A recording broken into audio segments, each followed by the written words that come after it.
Ah, there we are. Everything is straight away. Hello and welcome, heroes, to the Crit Academy. I am your host, Justin. And I'm your co-host, Ian. And I'm your guest, Christian Hoffer. We want to thank you so much for joining us today, Christian. Not a problem. Happy to be here. We're excited to have you. We got a really great episode for you guys today. I lost my notes there. um, Your train of thought.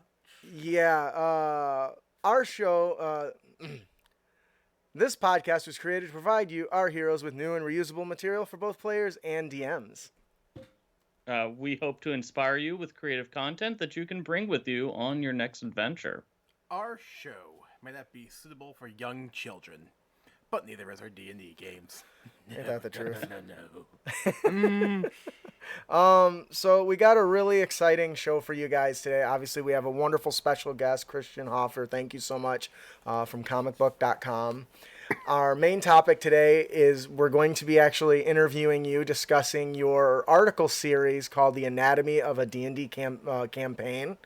I'm really excited about that specifically because I was reading the one that talks about you might be running an evil campaign, so I'll be picking your brain a little bit about that. And of course, we have our Unearthed Tips and Tricks segment where we bring you new and reusable material for both players and DMs. We like to start off every show on a high note, and really we do that by giving away fat loot every single week, don't we? Oh, yeah. We got some good stuff for you guys. So we want to thank you for joining us here at Crit Academy Studios, where everything's made up and your roles don't matter. Yep, that's right. Your roles are like, You didn't fill it out. I didn't fill that out. yeah, like no, an you evil... did. I was trying to come up with something on the fly, but that would have been awesome. yeah, I'm trying. Your roles are like stealth checking in a open field with no trees, bushes, rocks, any sort of just a plain flat surface, and you're the rogue who wants to stealth. That's pretty good. So if everyone's wondering why I'm so discombobulated, I just want to touch really quick. The power has been out since yesterday night, and everything lost all its settings. I've been rushing to get everything working since the show started. It's true. And I ran into a few hiccups, so I appreciate Christian working with us on that. And the roads are crap, too. Yeah, they're pretty bad. So I don't want to spend too much time on that, but I do apologize. Like I said, like just a few hours ago, they got back on. So it's kind of got me all jumbled. That being said, we like to start off every show by giving away fat loots. Today, we're giving away a modular dungeon set tiles called Arcania from Loresmith. It's an easy way to create your own beautiful digital maps, or maybe even print them off and put them over some cardboard or cardstock or something, making a very dark, shadowy dungeon rich with your fumes of arcane secrets.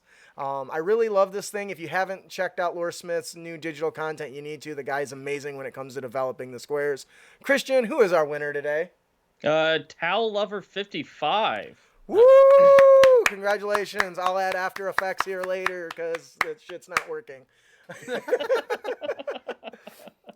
If you didn't win, though, no problem, because you can head on over to critacademy.com/Loresmith and get a free set of digital tools, one-shots, and several other things that Loresmith just gives away. So please check that stuff out. Lots of fat loots there. So you're never a loser here on Crit Academy, unless you don't show up.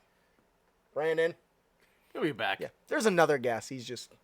He'll be back in February, he says, so I believe him. We'll see. So I'm really excited to talk about it and move on to our Let's Talk About Blank segment. I actually had a different one here, but something came up in my feed today, and I just had to change it. Amazon leaks new D&D book. Now, I swear to you guys, this is a total coincidence when I looked at who wrote the article. Christian, would you like to tell us about this amazing discovery for everyone who's excited for this news? Yeah, so the next book will be a new campaign setting book set in the world of Critical Role. It's called An Explorer's Guide to Wildmount, which is the setting of the current Critical Role campaign, which is the Mighty Nine, for those of you who sort of follow the show but not too closely. So this officially canonizes Critical Role as part of the D&D multiverse, which technically already happened last fall. But this really super makes it official, guys. But yeah, big news. No one saw this one coming at all. Right. I know I saw a few Grognards react by going, "We want Greyhawk and Dark Sun." A lot of rage nerds going on. I'll be honest, that I've heard of. I'll admit though, I don't really watch Critical Role just because when I first heard about it, they were already well into their campaign. Mm-hmm. I'm like, I heard this is good. Flip it up, saw how many episodes there were, how long each were. Nope. Yeah. Swipe left. But that said, though, even I have to admit that Matt Mercer puts out some pretty good material, and my understanding is the book will also include some of the archetypes that he created. So I'm curious, which ones? He made a few, and I feel like this would help legitimize, if you will, some home campaigns where only official Wizards of the Content stuff. It's like, well, now it is. Yeah. Exactly. Yeah, that's true. I mean, we know that we'll probably get the School of Dunamancy, because that was specifically brought up. So that's a wizard subclass, which involves like reality manipulation. Mm-hmm. So there's, it's a little bit of like timey-wimey stuff, a little bit of, tugging the threads of fate per se. So that specifically got brought up in the Amazon book. We probably won't get the Cobalt Soul monk class, mainly because that's the subclass that Marisha Ray's character is, and that's because it was actually already appeared in another book published by Green Ronin, which was the Taldore campaign setting. So that probably won't come up. I didn't know that. I didn't know that either. Was the Gunslinger in that other one too? There's the Blood Hunter, which might come up. That's I honestly don't know, because I don't think they're going to make a brand new class, and the Blood Hunter doesn't really neatly fit into it would be closest to a ranger, I guess. But I don't know. I don't know if we'll get that. But yeah, we're definitely going to get some new subclasses. So I'm really excited to see what they've come up with. Matt, comes up with these fantastic ideas. And like any homebrew, sort of thing, it always needs more tweaking and more playtesting. Absolutely. And by working with Wizards of the Coast, he really, gets a lot of eyes on that, like professional level game designers that can. I'm sure he's thrilled about it. Right, I'm sure no one's happier about this book than he is. I'm kind of hoping for the Blood Hunter just because of how much traction the Witcher franchise has been getting lately, and there's definitely an archetype that is basically heavily based off the Witcher in particular. Yeah. So. For sure. I'm really excited about it because to me it opens up a avenue that hadn't previously been there, and that's bringing in content developed by entirely somebody else in a homebrew setting and bringing into the multiverse that is D&D, because once that's just the stepping stone. There are now so many other worlds. I lied. That's not the stepping stone. They stepped in there with Ravnica. They brought Ravnica in from the Magic universe. So this is another step in that direction, which to me is important because everyone is so. Now this is just my opinion based on things I've read. So many people are. Oh, I don't want the Magic the Gathering or the Critical Role stuff in there. I want this. You touched on the Dark Sun stuff. I gotta have this. I gotta have that. To me, it's here are new options that we get to explore that we haven't seen before. Not something we've already seen. It's not hard to adapt a setting to your 5th edition. In fact, of all the games, in my opinion, it's the most versatile and the easiest to do that. So if you don't want those other things, don't buy the book. Right. And now, because they're working to adapt other content, we are getting stuff that we've never seen before in the D&D world, which I think is honestly one of the reason I'm so excited for it. And yes, I watch Critical Role, or I listen to Critical Role. I don't watch it because who's got 4 hours to sit and watch that stuff? But I'm really excited for it, and I hope everyone else is. And if you're peeved that they're going with that instead of something up, go buy one of the old books and run it anyway. It's all available on the DM's Guild. Yeah. I mean, that's the thing. It's like, now that there's this, that the DMs Guild has so much old stuff. It's not like any of this material is out of print. Right. At least not it's out of print, but it's not unavailable. No. That's what I really like about it. And also this is a really, important step. Critical Role has probably done more than just about anything else to bring more active players. Like, yeah, Stranger Things kind of like reopened, D&D to like mainstream pop culture, but Critical Role is a huge fan base. They come out in droves. I say this, I'm a huge critter personally. Critical Role has, was the reason I got into start actively playing Dungeons and Dragons. Yep. And this is a big step. They're reaching out to the new fans. They did this. They did Acquisitions Inc. last year. It would not surprise me if somewhere down the road we see Adventure Zone content, like official Adventure Zone content. I was thinking that. Because that's the other big one. And that started off as they were just using the starter kit. Yeah. It's so funny because that's one of those things that, I love Critical Role, but to me, the first season of Adventure Zone is more accurate of a regular D&D game than any other stream that I've seen, especially compared to Critical Role, who are professionals, right? So.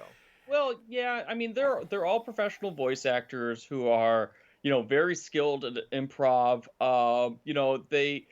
And the other thing is we came into that game 3 years into it. They had already by that point been playing for 3 years. So, they had time to tweak their characters to the point where that was ready for mass consumption.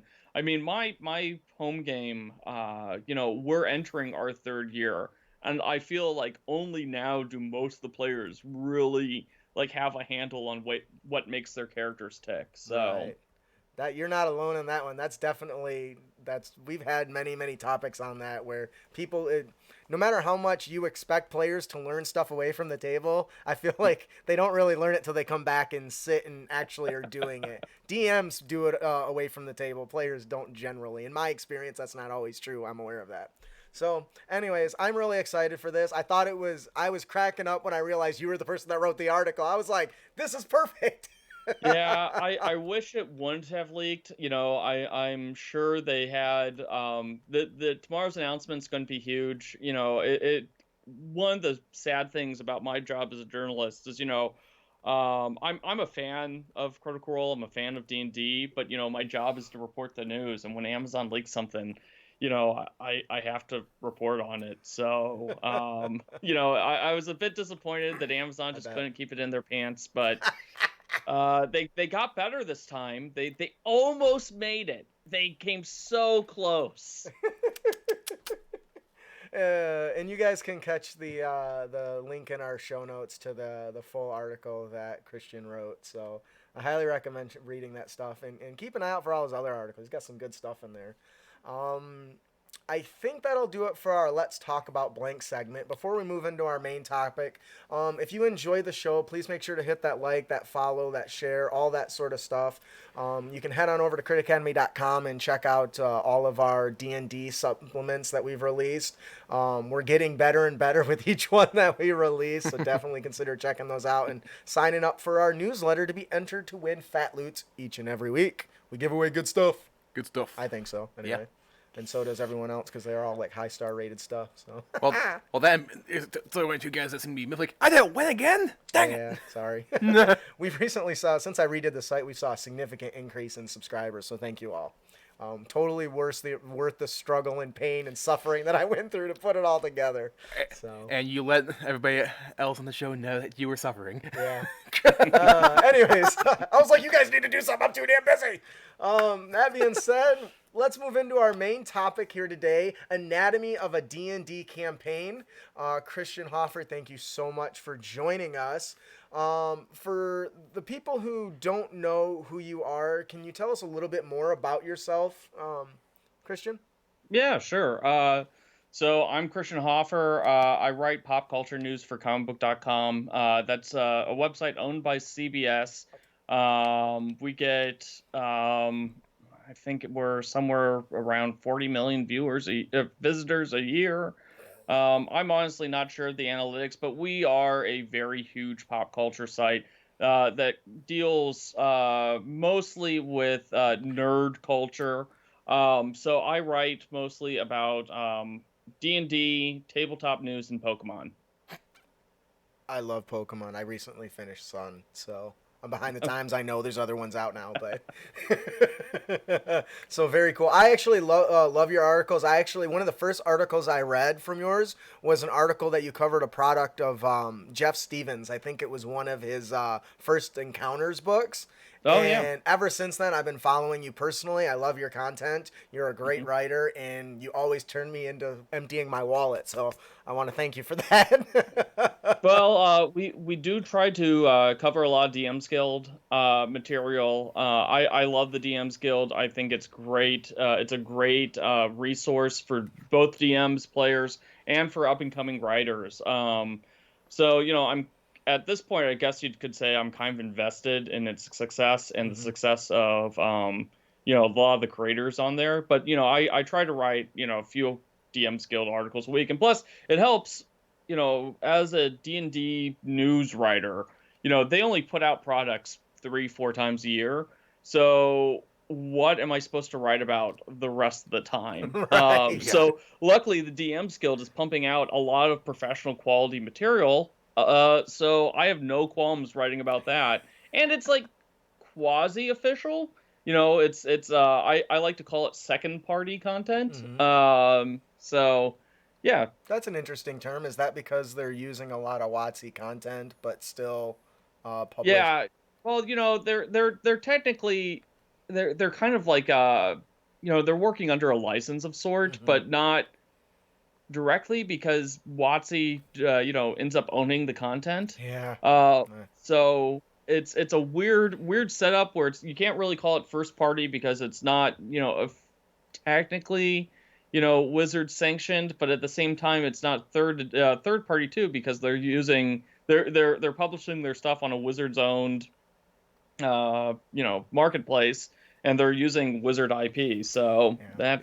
so second party is what I came up Yeah. with. That's fantastic. I get that because I don't think a lot of people understand how tied into Wizards of the Coast DM's Guild is. Because Hmm. I remember like one or two times I shared some of the supplements that we did reviews on Reddit, and when I think it's like Jarlax's Gather or one like the Desert Tactics one that we did. I can't remember. I don't remember which one, but anyway. But anyway, one guy's like, "Dude, they can't just use Desert. That's oh my, what's the coast?" Reply back, "Dude, it's DM's Guild content. It's Yeah. sanctioned by Wizards."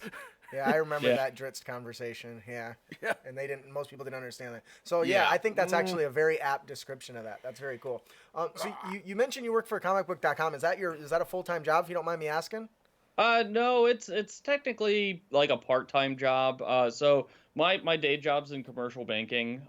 So I have a full career on the side. So comicbook.com, I used to write about comics a lot more Hmm. back in my more youthful days. And so when I kind of like semi-retired from that, I knew the editor of comicbook.com, and he asked me to like join on a freelance basis. And so, I'm not technically like freelance, like I am, but I'm not.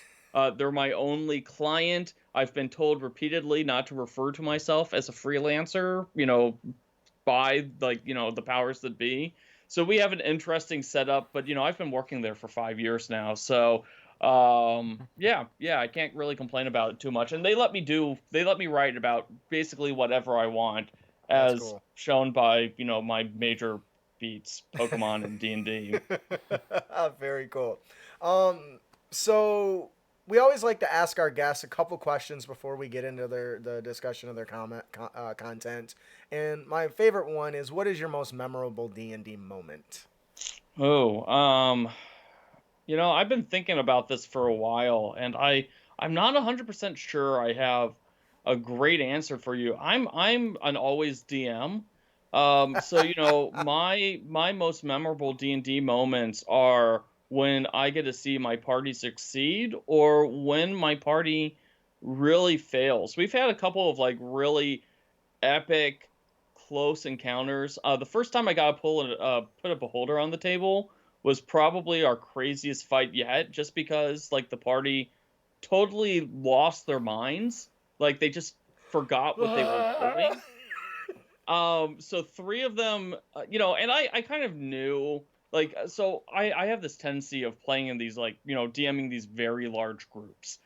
So my main campaign right now has 7 players in it. So it's very hard to balance encounters for 7, mid-level players. These right now they're all level 9. So things can get really swingy one way or another. So they had just befriended a character that was a lich, and they didn't know she was a lich at the time. But she had given them a coin that basically allowed them to reverse time by a minute. So when 3 of the players all dropped dead in this beholder encounter, which I did not expect at all. Right. Like I said, they were idiots. I got nothing. No other way of describing it. Like they were just idiots. They got bailed out by this coin, and I was like, okay, this coin was eventually going to come in handy. But I was like, in hindsight, I was like, man, I'm really glad I gave them that coin before then, and it like hooked them, because the catch of it was that minute of lost time that got rewound. Basically, the lich gained, so she could put back that little minute of time back into their respective timelines at any point in time and kill off 3 of the characters. So That is the coolest side effect ever. yeah, so now it's funny because they're all waiting for like the inevitable betrayal of this lich, and it hasn't happened yet. And yeah, it's made for a lot of fun moments. So between that and my other thing is I love my NPCs. We have a lot of really great memorable ones. And some of my favorite ones are just like the throwaway characters that end up becoming like a major part of the campaign. How that happens is beyond me. Like I'll have this very fleshed out NPC, and they'll care about the garbage man. Yeah, we did a Christmas one shot back in 2018 where the players played as their parents. And it was just like, shits and giggles because we didn't want to kill any of our major players off in this one shot where they were fighting Frosty the Snowman. And they came across these 2 hags, which was supposed to be like a red herring, and they could have solved it through roleplay, they could have solved it through combat, and they ended up caroling to them. And then one of the players made a deal like, hey, because the hags actually had like a lost child, but like there was multiple lost children, and they were like, no, we just kind of snatched one, and we're going to turn her into our newest like member of our hag coven. And they're like, how about this? I'm going to give you my daughter instead. And we'll take this one back. So suddenly, one of the players became a hag. Oh man! So now the hags are these like major parts of the campaigns, and we call them the not so bad hags because they're like reformed hags, and they actually killed off their older sister, who was the actual bad hag. And like the hags have become such like a major part of the campaign, and like the players will like request to talk to the hags because I have a terrible hag voice that they love hearing. And they're just ridiculous, and I love them both so much. And I'll be really sad when they inevitably die. Because all things must die. Right. That sounds awesome. And so did you, and I really don't want to drag this on too long, but when you, the player became a hag themselves, did they get any like benefit? Did you give them like a special feature or maybe a magic item or anything? So they got a couple of things. They got access. They're slowly gaining access to the various levels of hag spells.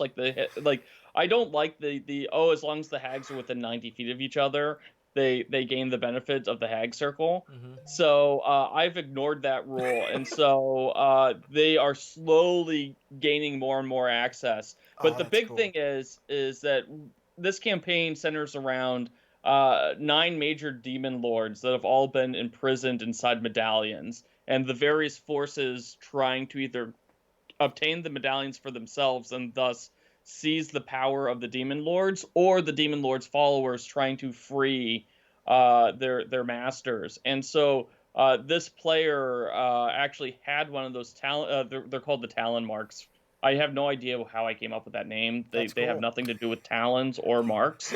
Um, they sounded cool. It does. But they had one of the Talon marks, and so because she joined the character joined the Hag Circle, the three hags, her being one of them, could collectively control the power of the Demon Lord to the point where she gained some of those abilities.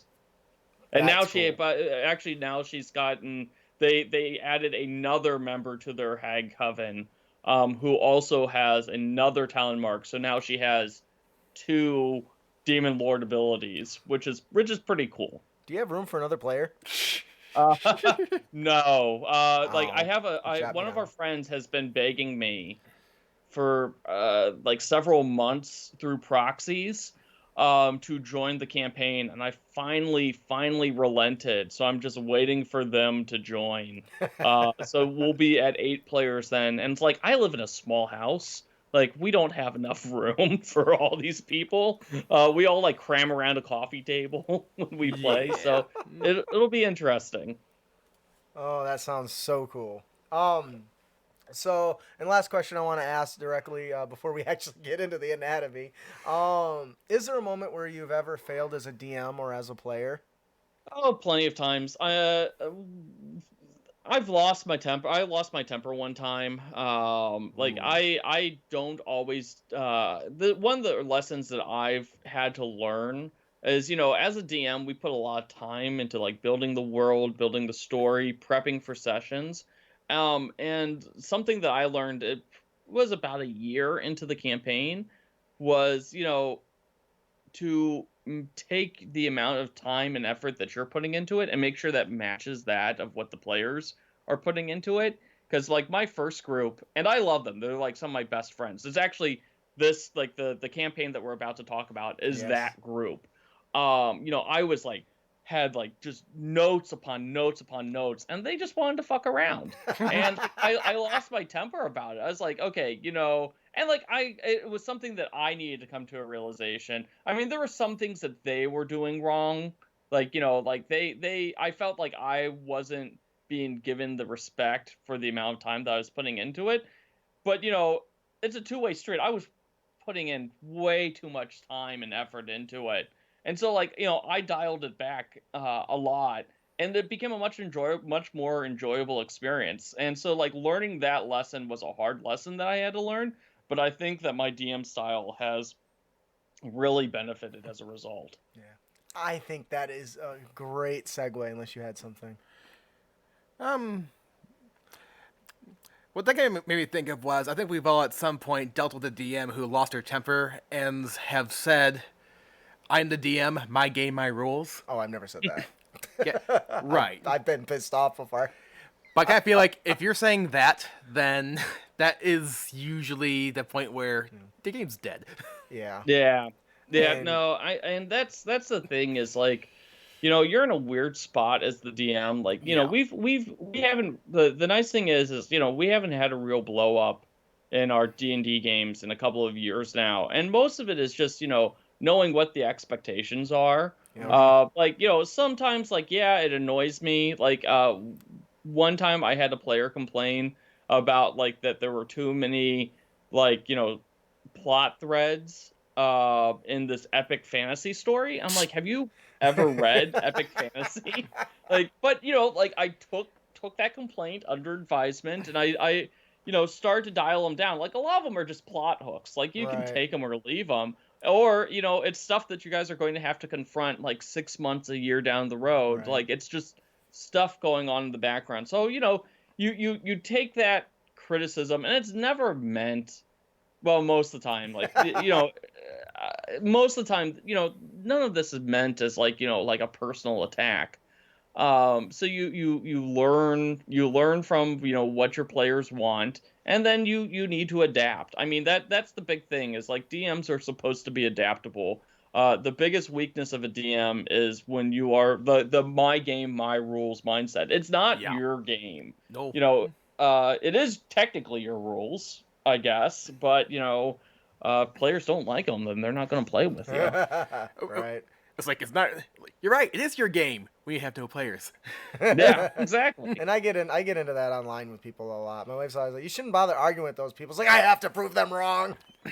But anyway, so Anatomy of a D&D Campaign. Can you tell us what it is? So this is it's not exactly a week by week look anymore because a new column hasn't come out in a month or two. Mainly due to just bad timing on a lot of things parts. I just got too busy to really like dedicate the amount of time. But it's basically this look at how one plans a D&D series. I have two quasi-occasional, like I have a couple of good drafts that will be coming up here later this month. Columns. One's called D&D 101, which is like basic level stuff. Like, okay, so I've sat down, like how do I find people to play D&D with? That's the sort of stuff that D&D 101 talks about. Mm-hmm. Anatomy of a D&D campaign is more like session planning. Like, how do I react to certain situations? Like what do I do? Like basically it's just like, what I do when I sit down to plan this specific D&D campaign. And the current campaign that we're covering is what is my Friday group. Mm-hmm. So this is a group we've played together now for over 3 years. We recently decided to take a hiatus on this long campaign that we had been doing actually in Pathfinder, and switch over to 5e. And so we had decided to do like a smaller, more story-driven campaign. So that's what that's all about. Yeah, and I was reading the article, and I think it said a group agreed to focus on the smaller story-driven campaign, and didn't want to be involved in a lot of sandbox exploration. Now, to me, that sounds like they wanted a more traditional, like railroady story where you're just giving them a story and they're playing through it. Am I taking that right? Yeah, for the most part. Yes. So they really they don't mind, like basically they want to be told where to go. Now what they do when they go there is totally up to them. And there's a little bit of a give and take there. Like I'll give them objectives at the beginning of the campaign, or at the beginning of the session, and how they go about completing those objectives is totally up to them. Like, our most recent one was actually our Dragon Yule story, which we kind of did over the holidays, and it spilled out into 2 days ago. And basically they were charged with getting a Dragon Yule tree and a present. And so how they went about doing that, I didn't give a shit. But that's what they wanted. They wanted clear objectives that they could complete. Yeah. And that was a problem of our original campaign.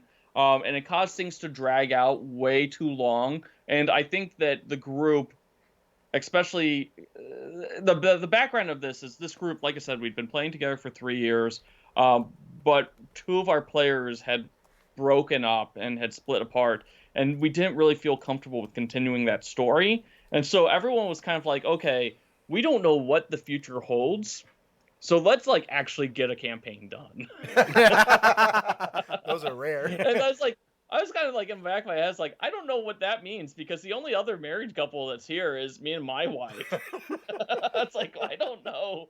That's And funny. we're not going anywhere, but like, I agreed with them. We wanted to do a shorter campaign, and it's fun. It's a change of pace, and railroading is fun. I like railroading. Like, toot toot. It really Chugga chugga.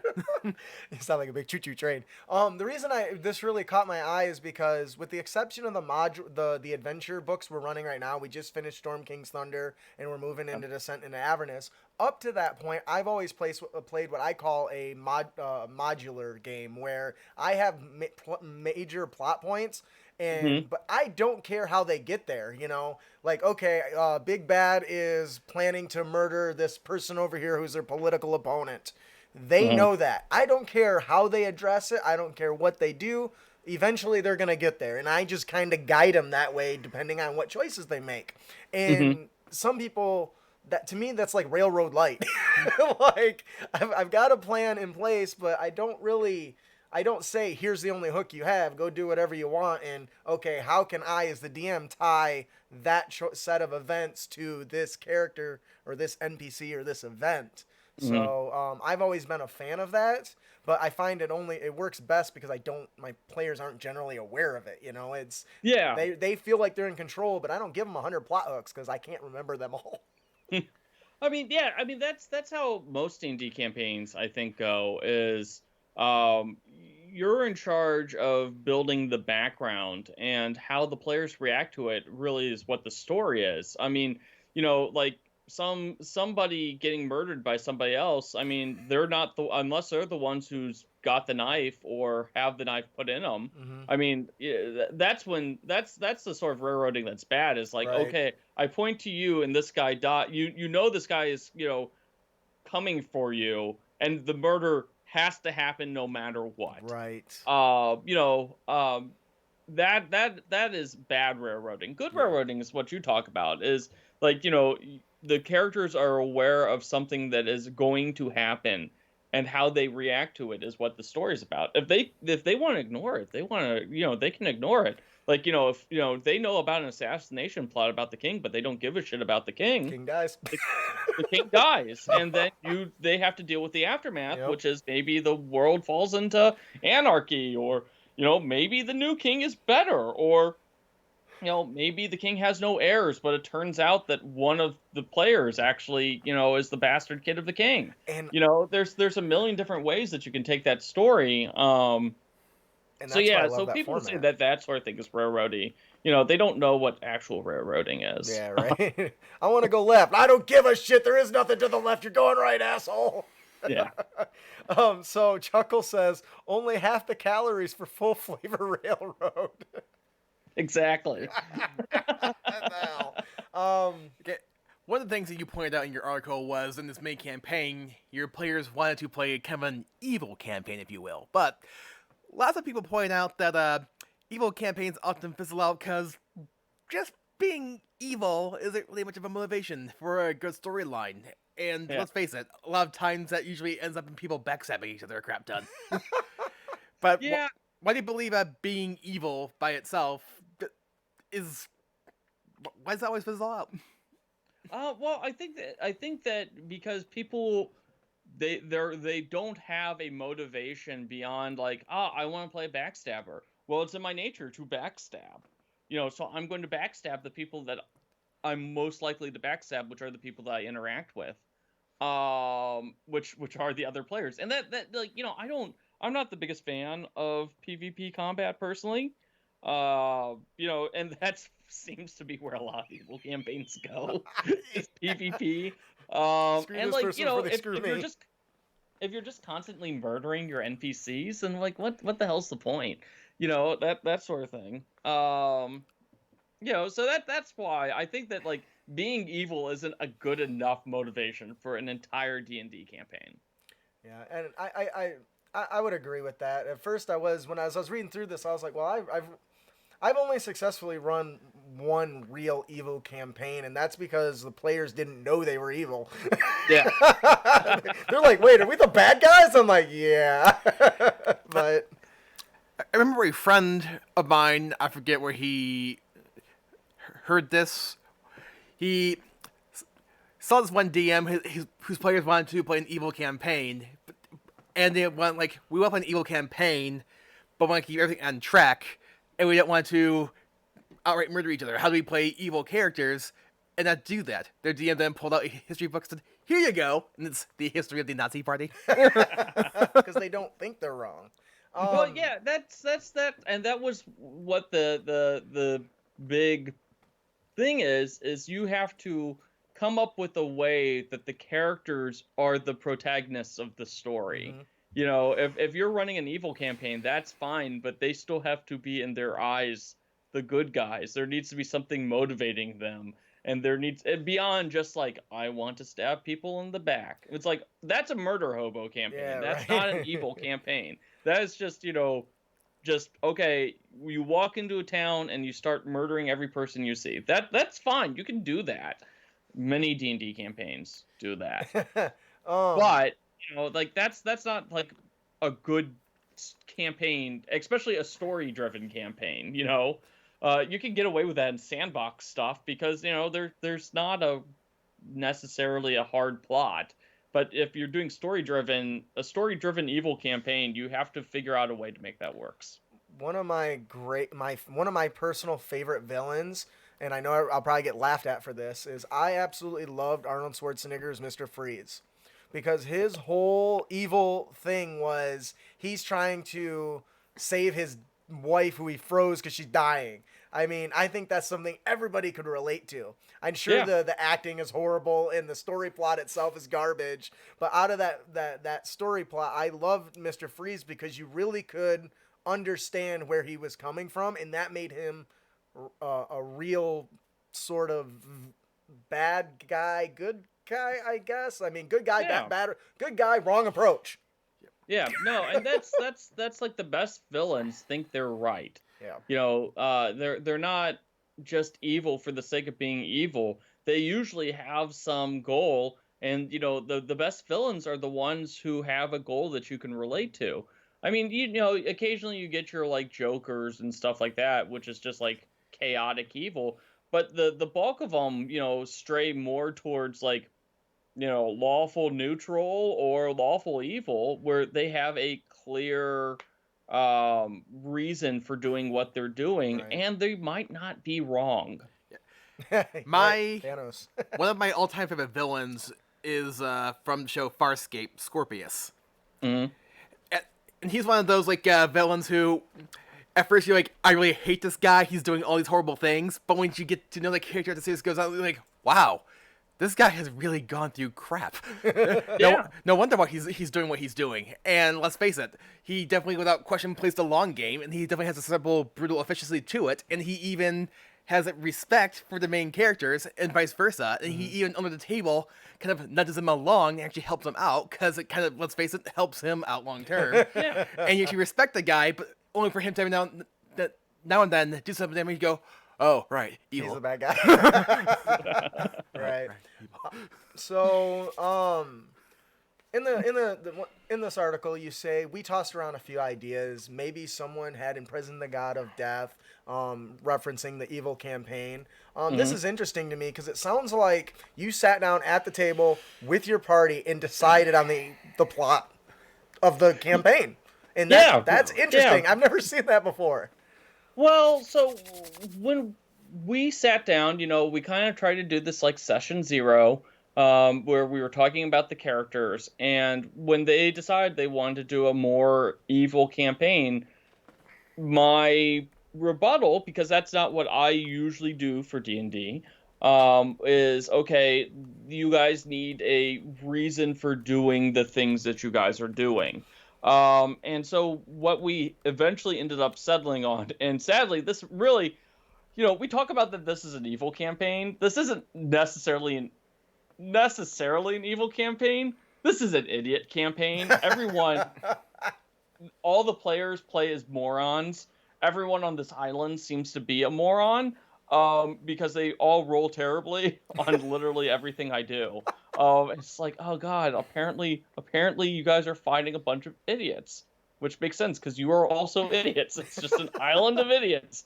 So what we had ended up decided on doing was there was one of my favorite NPC, one of the group's favorite NPCs from the first campaign, was a character named Krona. And Krona was an occult dragon imprisoned in the Shadowfell, basically by his dad, who was also a major NPC in this campaign.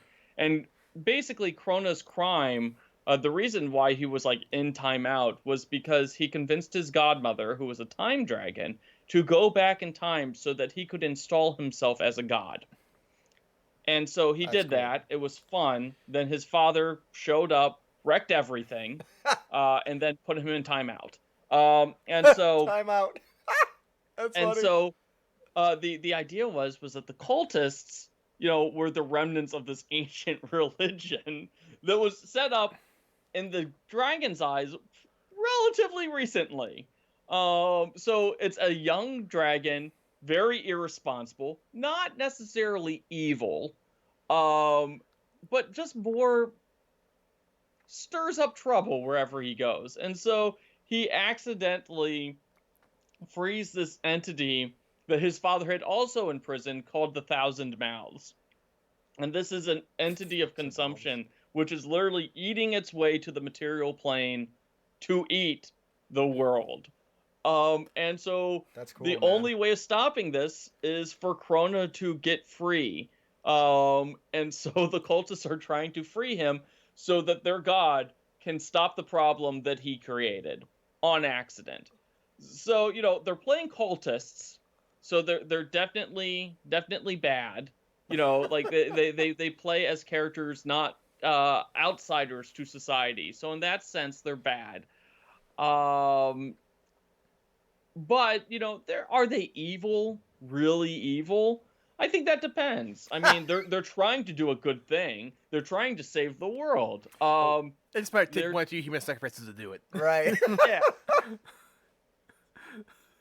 So like I said, and they play the most delightful morons, and like everything about this campaign, I love it so much because I like my humor style, like where I really take off is when we dive into the absurd. And so I can get really fucking weird, and two, I can just have a lot of fun. Like the cultist leader is named Four Kobolds.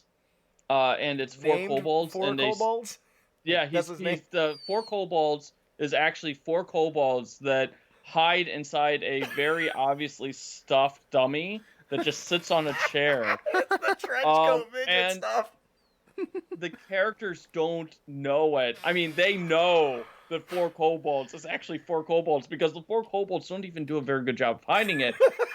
In fact, when their dragon god came to tell them, like, hey, I need you guys to do this thing, he possessed the four kobolds and caused one of the kobolds to come out of the dummy. And they're all like, our dragon god has turned this man into a kobold. And so, like, one of the characters is like, I want to become, like, a pack of kobolds, too.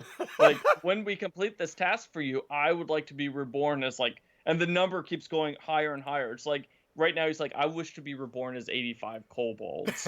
And so, like, four kobolds, like, is very much a dummy. So whenever I get the chance to, like, role play him, like, the last session, the kobolds actually got into a fight, like, in front of the characters. Inside the, like, little armor thing? Inside this dummy. It's not even, like, armor. It's just, like, a robed figure. And, like, the kobolds kind of, like, rustle around inside the body. And we have, like, one that's head kobolds. We have right arm kobold. We have left arm kobold. And then we have, like, lower area kobold. And so two of the kobolds, like, basically the party had to evacuate their cult headquarters. And so the kobolds, has been running this racket basically to accumulate shiny things. And so they, like, the kobolds are like, we don't want to abandon the shiny things. And two of the kobolds got into an argument over how much shiny stuff should they try to, like, take out from them. And, like, one of the kobolds, and, like, everyone's freaking dying. Like, one of the kobolds is just like, I swear to God, Gary, do not make me come up there. I will beat the shit out of you. And, like, and, like, the other kobold's like, oh, we're gonna have words later. We're gonna have words. And, like, and, like, and the cultists, like, our party has been actively recruiting more cultists over the course of the story. So there's, like, 40 or 50, like, cultists now. And they're all, like, kind of, like, sitting there. And, like, the best part of it is there's a bunch of goblins that have joined and has, like, really codified the religion. They actually wrote the Holy Scripture. Like, so what is this religion about? And so they're, like, writing it all down. It's like the goblins are all like, are you sure we're supposed to follow this guy? I mean, the actual religion sounds cool, but are you sure that four kobolds isn't actually, like, four kobolds? And it's great. It's so much fun. Yeah, that's like my favorite part about it, is like, they're just idiots. They're all idiots, and they get away with stuff too. They accidentally they blew up. They were trying to get this dragon yule tree in the last week of the campaign, and they ran into a patrol of soldiers who were coming to eradicate the cult. And so they one of them is oh shoot, an artificer, and so he basically he hit his turret, rolled really high on the like survival and stealth check needed to hide the turret by the road, and basically created an IED Oh that no. murdered half these soldiers, and like the soldiers all rolled terribly. Like I was like giving them active perception checks, and not a one saw it coming. So there's just a very obvious bomb on the side of the road, covered up by leaves, because they're idiots. Like, you know, and like the soldiers walk on by and just get nuked by them, and it's like, you know, it's like blood and guts is everywhere, and like everyone's kind of like, oh God, we really are the bad guys here. We're the terrorists. Holy shit. That's really cool. You touched on the fact that they have lived only like what 3 months to save the world from the threat of Chrono's making, and the aspect of the time limit does push some urgency here and there. What was the thought process behind this decision? That was mainly the justification for railroading. Oh. So, you know, when they wanted to do a shorter campaign, you know, that was step one. So we need to come up with a hook for that, which is like, why can this campaign, and like, you know, I know these players, they know me. We will both stretch things out as far as humanly possible. I mean, you know, half that group plays in my like main campaign, which is, you know, hitting the 2-year mark here next month, or in like a month or two. I forget, it was February or March, and you know, we're like maybe halfway through. Like we're like solidly in Act 2 there, but you know, we knew that like if left to our own devices, this thing would never end, and we have some people who like have other obligations during the summer, so we're trying to wrap it up for the spring. You know, we have other people who want to play at the table, so you know, this is kind of, it was more of just meant to be a transitional campaign. So the decision was made, like, okay, then let's put like a hard time limit. Like, if you guys can't complete this task by the end of like, you know, 90 days, like in story, and they're about like 60 days into it right now, the world's gonna end. Like you didn't save the world, you know? Like that's like, you know, like look at like basically, you know, that's what a lot of action movies are about, is like they have X amount of time to complete this task, or else a lot of people die, and the bad guys win. I mean, in this case, they're the bad guys, so the bad guys lose. You know, Everyone loses at that point, I guess. yeah, the world will be consumed, and also they have a little bit of an invested, you know, while I don't think they have too strong of attachments to the cultists they're playing, like they love, like these are like, you know, idiots that they love. Like, we love our idiot children, but when it comes time for them to die, we will send them gladly to their deaths. But established that this is the same world that their main D&D campaign, you know, that our past D&D campaign, which are characters that they actually like cherish. Right. So if they don't save the world, the characters that they love will die. Like, all of the stuff that they did in their last campaign will be erased. Mm-hmm. Very cool. I really like that. The time approach is something I'm a big fan of. I like putting crunch for time because, first of all, mechanically it forces them to not take as many long rests and short rests and stuff like that. So to see an entire campaign be on a time limit is something that I've never done before. So that was kind of very intriguing to me. So one of the last things I really wanted to touch on, and this comes back to your DMing style, which, by the way, I'm loving this, is you basically decided this was going to take place in its own special world, and when you were designing this island of I forgot the name of the world. Ouroboros. Oberos. That word. That one. I should have wrote it Yeah, down. yeah. But we butcher it within the campaign, so don't worry about it. So what I thought was really cool, you basically, it sounds like you described it to your players as like a Hawaii-sized island, and then from there they assumed it had a dormant volcano and it was lost jungles, and then so you say, I quickly scratched out my original plan. Yeah. That that is just mind-boggling to me, because you basically said, here's all the work I put in it, but they think this, so I'm just going to go with this over here. You actively changed it to support their vision. What led to that sort of play style? I mean, that's amazing. Well, you want the players to be invested in the world. You want players to be feel like they're an active participant in the creation of this place. Like, my thing is I'm very much a story person. Like I love campaign settings, and like I love world building. But at the same time, I can build a world anywhere. I can tell a story anywhere. So, it doesn't matter to me where or how this takes place, I guess. So let the players have some agency in that. Like, let them, like we had collectively decided to start a new campaign. We had collectively decided on like the general like story hook. So why not have them have some sort of like hand in the world? And like when we came up with this, I told them each to give me like a helpful NPC and a non-helpful NPC. We probably we haven't really touched on that, but I used those ideas to kind of like flush out what their thoughts on the world was. So, by just saying that, okay, this is going to take place on an island the size of Hawaii, and the reason I did this was it was a railroading choice.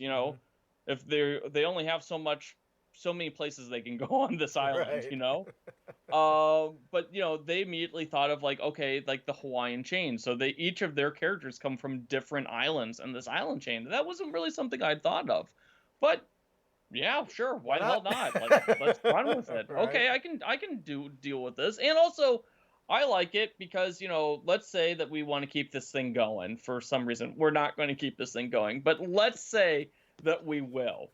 Well, now there's more islands out there to explore. Like let's go and find what sort of weird idiots live on those places.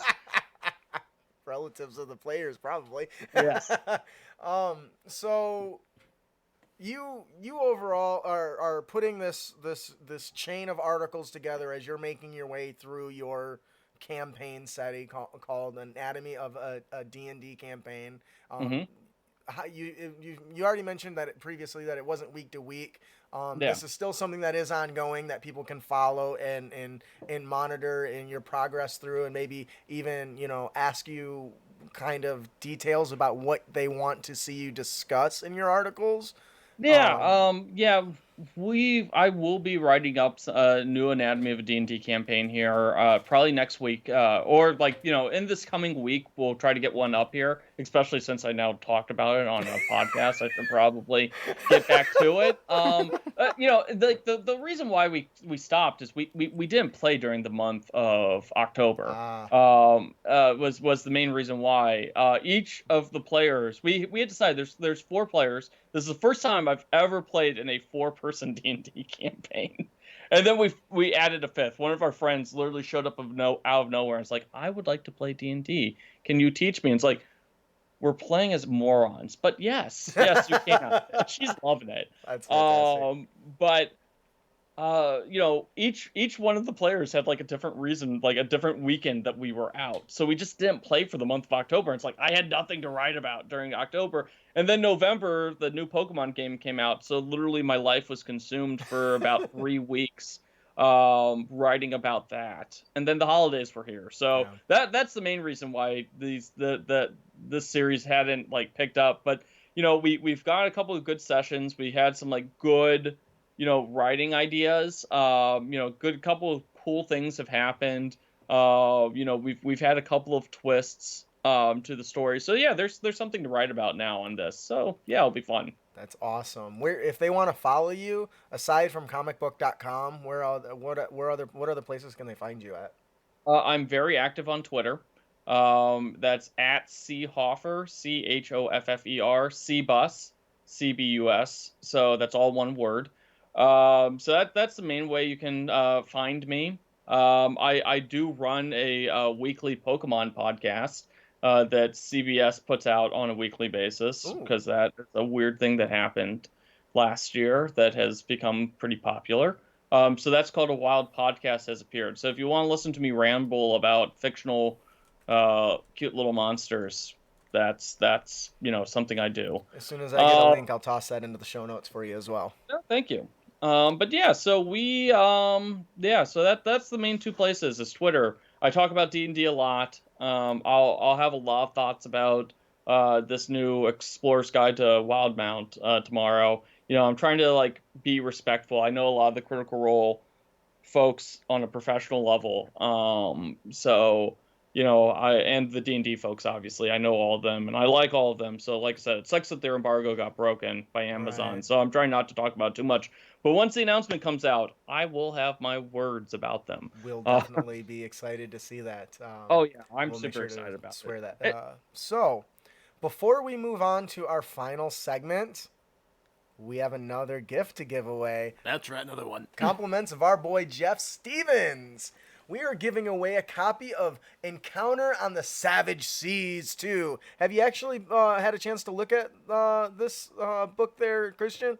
I have, actually. It's very good. Jeff Stevens puts out a lot of really quality work. I love the Savage Encounter series. Mm-hmm. So whoever's getting their hands on this, you're in for a treat. Oh, yeah. It'll tickle your dice in a way you have never felt, I promise. So, that being said, who is our winner of this awesome collection of 16 mini adventures that are nautical themed? They're, Christian? Oh, Rix.John. Congratulations there, John. If you enjoy the product, please leave Jeff Stevens a review. But if you didn't win, no problem. Crit Academy still has you covered. Yep. Head on over to critacademy.com/Jeff Stevens, and you will be able to pick up Encounters on the Savage Seas 3 free. Yep. So definitely do that. Fat Loot's for everyone. We're just making it rain on you guys today. Do that. Now, on to our final segment and everyone's favorite segment. And now, what you've all been waiting for. Our Unearthed Tips and Tricks segment, where we bring you new and reusable material for both players and DMs. Did you hear that by chance? Oh, okay. The last person couldn't, so I didn't know if I broke something, because I always break shit. So, today our character concept is the Bloodsworn. My enemies must pay for their crimes, and the only payment I will accept is their blood. Now, obviously, this is definitely slightly chosen based on reading Christian's article, but going through some old 4E stuff, I always get really great ideas. So, evil emerges from the from the darkness to devour the innocent. Only those who with courageous souls stand against their machinations, helping heal and rebuild the lives of the innocent. For Bloodsworn, though guarding against wickedness is not enough. They insist on taking the fight to their foe in a quest to destroy all, no exceptions. The darkness of evil is what brings the Bloodsworn into existence. Some terrible event sowed the seeds of vengeance in the evil's individual's heart, goading them to take up the sword and spell to fight back against the evil. Often Bloodsworn are survivors of slaughters, whether from raiding orcs, a dark cult sacrifice, or a dragon attack, swearing bitter vows to the gods or their dead comrades. Bloodsworn travel a path of righteous vengeance. Now, traditionally, you have the Oath of Vengeance, which is kind of a paladin thing. This isn't necessarily a theme that needs to be tied to a paladin. Any character can follow this. I think I've seen rangers do it too, as justification for their Favorite enemy? Yeah, their favorite enemy shtick. Mm-hmm. I really like this concept. I think it's that the idea of a player's character wanting to eradicate some sort of individual or group out of extinction just sounds very disruptive to the good guys. What do you think about this, Christian? I've seen several variants of this. Our first campaign, our ranger basically was this, and we made fun of him a lot, calling him emo. Um, Very much that. you know, like this is a very solid character path. You're right. Oath of Vengeance, you know, makes the most sense, but you can really go anyway. In my mains campaign, we have, you know, kind of a variant of this, where it was a sorcerer / warlock build, but he was the last survivor of his library, got torn to pieces, by That's cool. a invading army, and the only reason he survived is he walked into the wrong room and came into contact with another plane of existence.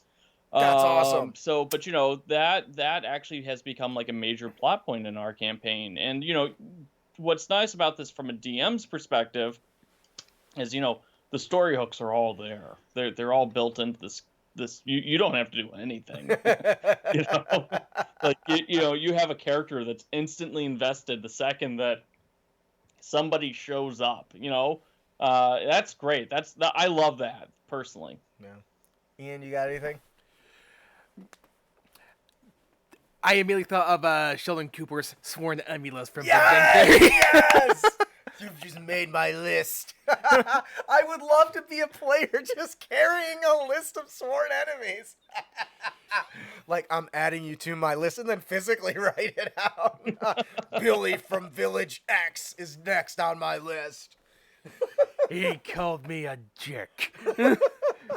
This isn't something that's new, but I felt like it really fit the discussion topic for the day, so I picked it up out of one of the old 4E books. Cannot recommend that stuff enough. If you hated 4E, there is a lot of good, valuable roleplay stuff in there, so check it out. Despite what some people insist. Yeah, very much a great tabletop game. Yeah, 4E, like, I have my issues with it mechanically, but like the lore is some of the strongest. You know, that's a thing that I really wish we could get more of the content that we got out of 4E without the fiddly mechanics. You know, like the actual stuff that they put out with 4E was really great. You know, the mechanics were controversial. Yeah, I think it depends what you're looking for. Like, I don't think it was a good D&D game, but I think it was a great tabletop game. Yeah, And exactly. I think one thing 4E did very well is, with some exceptions here and there, they did a relatively good job of leveling out the classes, if you will. Because I feel like based on every other edition, the martial guys are awesome at low levels, but then they start sucking compared to the spellcasters at higher levels. Yeah, but at level 30, everyone can jump to the moon. Yep. Yeah. That was one of my problems with it. But anyways, I think that'll do it for our character concept. Ian, would you like to tell us about our monster variant? Our mouse. Now, you don't have to read the little parts on the lore. That's for anybody that wants to go look. Yeah, okay, sorry. How dare you interrupt me! Yeah, it's new stuff I added that you don't have to read. Today's monster variant is the Fane. The Fane is a creature consisting of a coalition mist. While from its upper torso it resembles a shadow-like humanoid, its lower half is similar to that of a panther. Its coalescing mist ripples around it, as if it can barely hold its form together. Native to the Astral Sea, they use their ability to manipulate time to sow the seeds of chaos across the cosmos. Ooh, this is really cool. So, I added some other lore bits that you can feed to your players if you want, but most of that's just caught kind of in the description there.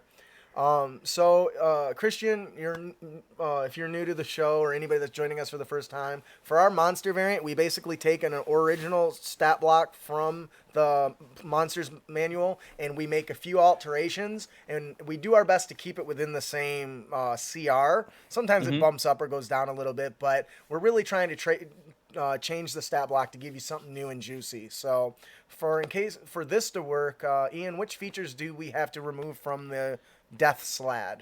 Well, you gotta lose telepathy, shape-changing, regeneration, bite, the Great Sword, and its current spell list. Pretty much everything that makes it a Death Slad at this point. You just keep the numbers at Yeah, that the point. numbers at that point are all that we need. And this is the reason we like to do this is because it can be difficult and time-consuming to figure out the exact balancing of monsters. Why do that when it's already been tested stat wise. So Yeah.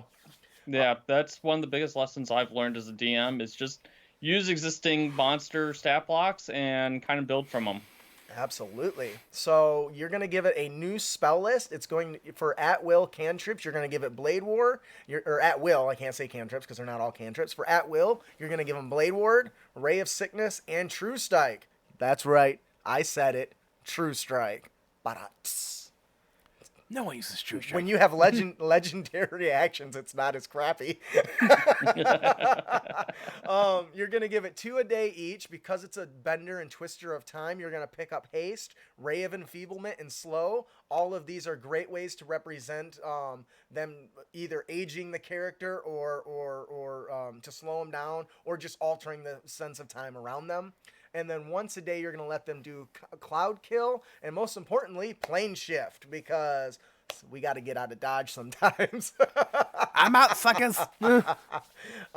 So a few other changes that you'll get is you're going to change the claws to temporal touch, and instead of like the poison or whatever it does, it's going to do a con save, and it's going to lose half of its movement, and can't take reactions until the end of the next turn. So once again, you're really touching on that slowing effect. They're moving slower, they're sluggish. The fact they can't take reactions means they can dart in between different players without having to feel the suffering wrath of a smite or some shit like that. Actually, they can't smite on their reaction, can they? Paladins can't smite on a reaction. Can they? Yeah, they can. It's not say. an action. Yeah. He shall not be smitten. Smited? Yeah, whatever. And then, in addition to that, you're going to give it 3 legendary actions, choosing from one of the options below. If you don't know, legendary actions happen at the end of an opponent's turn. You can give him Temporal Touch, which basically allows him to slow enemies and get around, and then he can also, for 2 action points, he can actually cast a list from his prepared spells as normal. Now, this is where the True Strike really comes into play. You cast True Strike at the end of the turn when you're out of the big spells, right? Because they're very limited. And now he has advantage on the next Ray of Sickness or whatever attack you manage to do, which once again can be flavored as him slowing the time around the enemies or speeding himself up. Either way, granting quote-unquote advantage with True Strike can be the mechanic for it, of the flavor that you're giving it of him fading in and out and moving through time and stuff. What do you think about that, Christian? I like this creature a lot. I'm not gonna lie, I'm probably gonna use it here in one of my campaigns. I really the temporal touch is great for me, just because some of its effectiveness is, I feel like this would be most effective with multiple creatures in play. Oh, for like, sure. One of them isn't going to, being able to have movement speed and can't take reactions isn't going to really affect it if your party's only attacking one of these creatures. But Absolutely. 2 or 3 of these guys, this could be a world of hurt for them. Oh, and it was so much fun. Once again, I like to introduce mechanics that exist already because I'm not a master monster developer, but altering stuff that already exists, I can do pretty well. And something like this is fun because you don't have to reveal that their spells or what they are. You can just describe it through the lens of the perception of the character, which I think makes it so much more terrifying. When you describe him swiping at you and everything around him begins to slow down, your steps and body begin to feel sluggish, and your enemy is dashing and darting around quicker than you would expect for his size or some BS like that. So much fun. Plus, players hate slow and shit. Oh, yeah. One action? Are you nuts? Unless you're a warlock who casts Eldritch Blast anyway. Yeah, I cast Eldritch Blast. Anything else on this there, Ian? Nope. All right. Well, that'll do it for our monster variant, the Fane. Is that what it was? The Fane, right? The Fane. Yeah, I forgot. Christian, would you like to tell us about our encounter concept today? It's vampirates. Which that's already sounds interesting. So it's merchant vessels setting sail from ports in the kingdom have been disappearing before arriving at their destination. While this isn't completely unheard of, the number of vessels has ticked up to nearly double in recent months. As the party's investigation continues, they learn that the majority of the vessels that have gone missing all seem to be hauling slaves as their primary merchandise. Once the PCs follow or join the slave trader vessel, they are attacked by vampire pirates while at sea in complete darkness.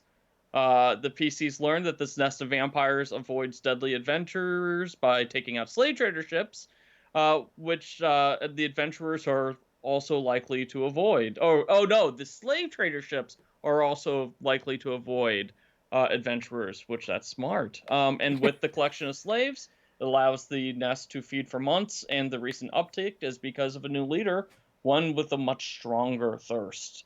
So he has ordered twice as many attacks to feed his hunger. What do you think about this, Christian? I like it. It feels very much in theme with the encounters on the Savage Seas that you guys just gave away. Yeah. It's very ghost salt marshy. It would be a good excuse to get players out on the sea and play around with those the sailing event, the sailing rules that came out last year. Oh yeah, because those are a fantastic set of rules, but I think people, a lot of players are very, they like to stay on land, and they don't like the thought of that wide open ocean where there's nothing to do for weeks at a time. So this is a good way to get people out. Oh, absolutely. And also you're saving slaves. So all your lawful good people are just going to just lap into this thing instantly, as they should. Alan Tucker on Twitch says, "See, the vampires are just doing their civic duty by attacking slaver ships." I was like, I was like, wait a second, the vampires are just feeding on. Oh nope. Okay, I see where this is going. I guess that comes back to me. Like, I always look at bad guys as just good guys in need of being reformed. They're just one step away. Well, technically, they're just thirsty. I mean, they gotta eat, right? They're predators, So Yeah. Unless they want to drink like the blood of like a dog, I guess. But I mean, you gotta survive. So this could be a great example of enemies that aren't really evil. The reason they attack the slavers is because they feel like those people aren't going to be missed, and the slaves are already slaves. They're going to have a crappy life, so they're doing them a favor. I think it could go either way. Yeah, or if you want to turn this into more of like a Sophie's Choice sort of thing, they're eating the slavers. The slaves they're converting into more vampires. Because the slaves are all close to death, so they're actually saving them from their fate by turning them. That's genius, man. That really is great. I love This is the sort of thing that I do all the time. Yeah, that's what we love about Sophie's our show. Choice, the D&D campaign, is basically what I run. That's awesome. What do you think, Ian? Got anything to touch on? Can vampires even sail across the ocean? Because that whole moving water thing. Oh, I have no idea. Is that really in? I didn't recall that in the. Was that actually in the Monster Manual? Well, no, I feel like it is, yes, but. Although the thing is, they're immersed in moving water. Now I think about it. Well, don't go swimming, I guess. Swimming. Hadn't really thought about that. Honestly, I can't take 100% credit for this. There was a passing comment in Supernatural when he meets, he allies himself. When he allies himself, and he asks him what he did, and he says vampirates, and he's like, I've never heard that before. He's like, really? That's like the first thing that came to my mind. So I can't take. While I wrote all this and all the details, it was certainly inspired by a couple lines in Supernatural, which is awesome inspiration for your D&D ventures.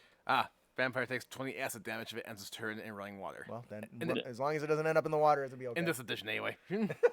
Anyways, I think that'll do it for our encounter concept, vampirates. Vampires. Our magical item of the podcast is the Star of the Astral Sea. This large sapphire pendant glows when an ally is near death, allowing you to transfer your own life force to rejuvenate them. This necklace has 3 charges and regains 1d4 expended at dawn. You can use an action to expend a number of hit dice up to your Constitution modifier. When you do, a creature with less than their maximum hit points can immediately gain the number of hit points equal to half the number rolled plus your con modifier. The creature cannot gain this benefit again until they finish a short or long rest. Christian, what do you think? This is a good one, especially for people who don't have a cleric in their party. So this is a good way of kind of balancing that out. Or if they have a shitty cleric in their party, also I have so many stories. My D&D campaigns have a proud tradition of shitty clericking. None of our clerics know how to heal. It's fantastic. I love it. They do other and, things. like, you know, they don't know how to heal. It's amazing. I love it so much. So this is a good way to, if you are tired of dying because your healer isn't healing, this is an alternate way of doing it. Yeah. The mental image I had in my head of like the party walking to a room, saying huge explosion. There was I'm almost down. Barbarian looks on. Oh, did the tiny wizard to take a fireball to the face here? I really like these. Takes out my health. I get more. I really like these more simplistic magic items because the DMG has a lot of cool magic items, but they're all so complex.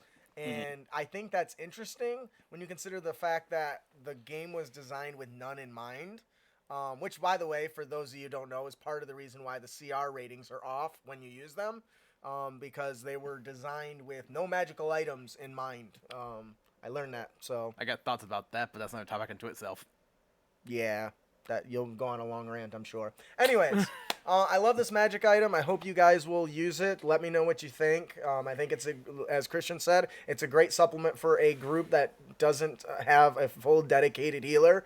And ideally, it's for a group to fill in, so you don't need a dedicated healer. And you can still get away without giving them a short rest after every counter. So, but it does come with its penalties, right? You're only gaining half the benefit. So, in case you forget, you only gain half your hit dice after a long rest, not all of them. So it's still a resource that needs to be managed, but can help in those, clutch moments. So that'll do it for our magic item, the Star of the Astral Sea. Our Dungeon Master tip of the podcast is inciting incident. An inciting incident is like a pebble that brings the avalanche. That moment in a play or a movie that, if it didn't happen, the whole rest of the story would never have occurred. It's not always the first scene in a movie or a play, but it could be. I mean, you could make it the very first event. Sometimes that happens.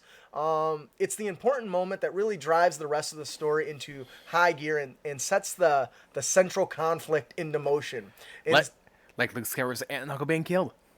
That would be a good example, I think. I would agree with that. The inciting incident is hard to quantify in many levels, but it's worth trying nonetheless, because understanding the nature of the inciting incident can really give the DM a powerful sense of how to introduce conflicts and storylines to a regular weekly game. Although I guess the Star Blue Alderon's a very big one too. This nice little tidbit actually came right out of the Kobold Guide to Game Design, Volume 1. If you haven't picked that up, I definitely recommend checking it out. It's a wealth of knowledge. Wolfgang Bauer, Ed Greenwood, and a bunch of other really great names are inside it that help make it. So, what do you think about this, Christian? I mean, it's very correct. I mean, there's always going to be... basically, the inciting incident is your plot hook. It's what really kicks things into gear.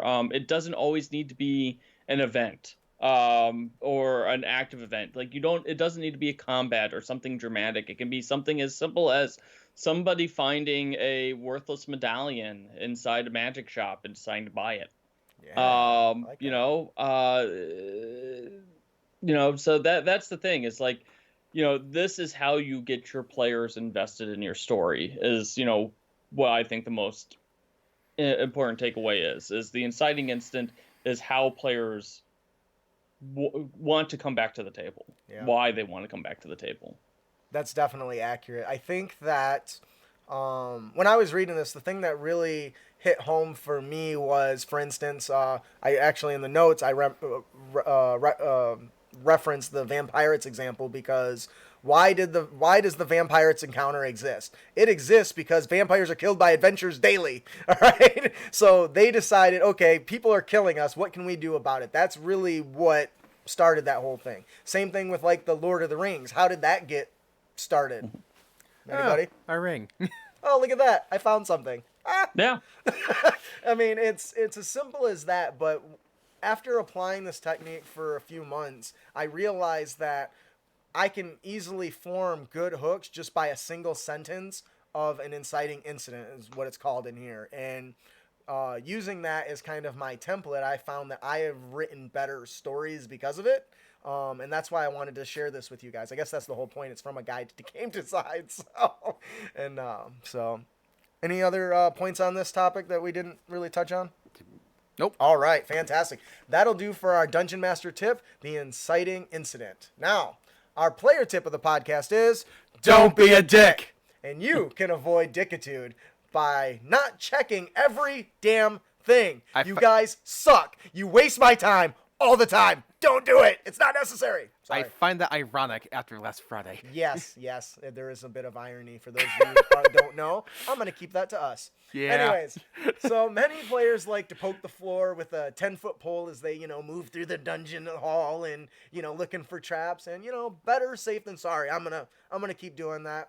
This cliche this cliche often ignores the additional risks that really they're creating by if you got your head down and are moving at a crawl, you're really giving the enemies way more time to rally their forces and set up ambushes to surround you. If you're, too busy tinkering with the door for several minutes, Mr. Rogue, who wants to roll 10 times, you won't surprise anything lurking on the other side. More likely, they're going to have an action ready, to bow drawn, a spell readied, waiting for you to open that door so they can blow your face up. But more than anything, it's boring. It's no fun for anybody at the table, not even the DM, really. I don't want to sit there. I check for a trap. I check for a trap. I check for a trap. You'll want to use your time more profitably by checking only likely spots, I think. Now, does that mean if you fall into a trap, it's my fault for giving you this advice? Not really. You could just say, I check for traps along the hall. You don't have to stop and make sure you check. Well, give me one check. And if you roll poopy, you're probably going to stumble into something. That's just how it goes. I don't need to make you roll 20 checks. You don't need 20 checks to determine whether you didn't find one or two different traps. I mean, by all means, do check around, because, you didn't know you'll find, like, a fireball behind the door. What do you think about this, Christian? No, it's very accurate. Every action should have a consequence. Yes. If you're going to take your time, especially, like, players tend to do this on your, like, traditional dungeon crawls. So what I like to do is, you have an unofficial timer. So a thing that I did not too long ago was the group was exploring this ancient dungeon where some bad guys had taken up residence in. While they still got to go through their big epic boss battle at the end, another subset of those bad guys moved an entire army of, like, basically mind-controlled berserkers out of this place because they took their time in the upper levels. That's awesome. And so now that gave the bad guys another arrow in their quiver, which they are now utilizing to great effect. Right. And so they could have stopped that had they not taken a long rest and multiple short rests in the upper levels. Had they had some urgency. And as a DM, how you can counter this as a DM is by building that urgency. My players are about to go into a boss encounter. They have this entire grand plan of setting up distraction to lure the bad guys' forces out so they can go in. But once they go in, their allies only have so much time that they can do this distraction so that the players can go in and do what they're going to do. And if they go in short rest after every single thing that they encounter in this tower, their friends are all going to die. I love it. I love that. That's fantastic. As a player, when you're trying to do something like this, like, and it's not, we've talked about like story branching and causes of multiple dice rollings and stuff like that. But as the player, think about just outside of the game, how not fun that is. That really, to me, that's probably one of the biggest cons to doing this sort of thing. What I found that I've been tinkering with, I haven't been doing it for a while, but for instance, we'll go back to the hallway example. If you want to check for traps nonstop through the whole wall, give me a single roll. And depending on how big that roll is, will determine how many of those traps you find. That's simple. If you're the player and you're listening to this and your DM hasn't tried that, recommend that to your DM so you can make the game, A, faster, right? Because we actually want to get to the end of the campaign, for those of you that don't. And secondly, it just makes the game flow smoother. So just try to avoid that if you can. If your DM is throwing trap after trap after trap and you have to do that, maybe consider the approach I just mentioned, or an alternative approach to dealing with that, because honestly, it's not fun, at least in my opinion. Do you have fun with something like that, Christian? No, not at all. I tend to avoid due to the fact that there's almost only so much time in the day. Other than the occasional like more set piece type trap where it's a trap that needs to be disabled, that just it's not like a pit trap or something like that. My players all like half of them know how to fly at this point. So, like the mundane traps kind of got old fast. So like I like to, if I'm going to throw traps at my players, they're going to be traps that they can't avoid by checking for traps. I like that. All right. I'll do that. All right. Well, I think that'll do it for our player tip of the podcast. Don't be a dick. And you can avoid dickitude by, I forgot the name of the tip already. Let's scroll back up. Don't check everything. I get a little bitter about that because sometimes it happens and drives me bonkers. So that'll do it for our show today. Woo! And look at that. Even starting late, we didn't go all the way to 9. That's always exciting. That's less editing for me. We'll be closing for our closing. Please join us next week. We will be discussing the flow of combat with the popular D&D YouTuber Zipper on Disney. I'm really excited. We actually stumbled across him at the AcadeCon convention by total happenstance. He's the one that actually destroyed you in that competition. So I'm really excited for that. That question thing. Oh, yeah. I thought I had hard questions, and the damn guy went first and answered them so quick. I'm like, man, they were too easy. And then I just realized he's a D&D YouTuber and knows all the shit because he spends time making videos about it. I was like, I feel like that's kind of cheating.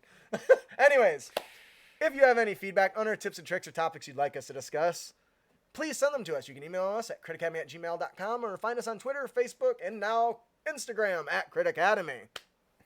Yeah. Okay, I'll take the rest of that then. We hope you enjoyed your We hope you enjoyed your experience here at Crit Academy. If you did, you can help others find the show by hopefully leaving a 5-star review on your platform of choice, like iTunes, or just send us a message telling us how much you enjoyed the show. We like feedback. Yes. Also, give us a like and a share. Once again, Christian, where can they find you? You can find me on Twitter at CHoffer, CBus, and at comicbook.com. Yes, check his stuff out. It's fantastic. He just recently wrote a really great and glowing review of our fantastic terrain. So check that shit out too while you're at it. We just hit silver, so Yeah. Do that. It was quick. Like right now, like even before we sign off. Make sure to subscribe to our show at critacademy.com. Follow us on twitch.tv/critacademy and subscribe on YouTube and Facebook and all that jazz. You know where to find us now. At this point, we're 53 episodes in. I think you figured it out. And head over to our website and subscribe so you can be entered to win cool and new prizes every single week. We give away fat loots. We make it rain on you. We do.